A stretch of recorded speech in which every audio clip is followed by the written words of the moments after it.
Yes, a story, either for sales purposes or for pedagogical purposes. It's not so much important that it's true, it's important that it makes a point, that it's effective. So I told these stories. Who knows? Maybe some of them are true. And I told Rick Wakeman, after he was, I said, why didn't you study the manual? It's not because I wrote it. Why didn't you do? I was afraid it would hurt my creativity. I said, well, I could have guessed that. It won't. So I said, let me tell you some things about the past. The Cremona violin makers, not only did they know the fjord from where they wanted to get their wood, but they knew how high up on the fjord. Now, it's apocryphal. It's not apocryphal, though, that the old masters in Holland and places like that mixed their own paint. They did not run out to the drugstore and buy a tube of burnt umber. And they understood, in essence, alchemy, some little physics, understanding of what made certain colors. In other words, knowing something didn't keep them from being creative artists. So I told Rick these stories and hoped that it would take.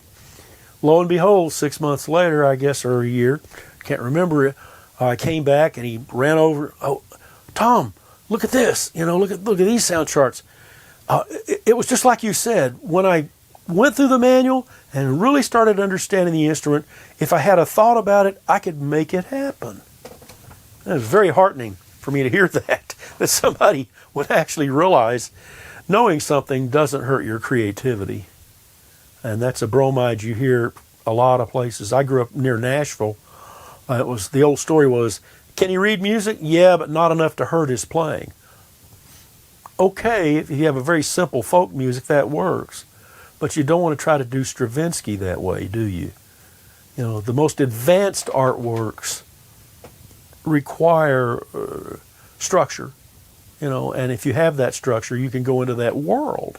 If you don't have that structure, you can't even begin to go in that world.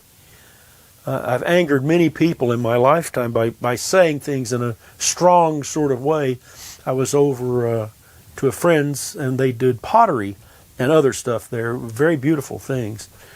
But they asked something about music and da-da-da-da-da.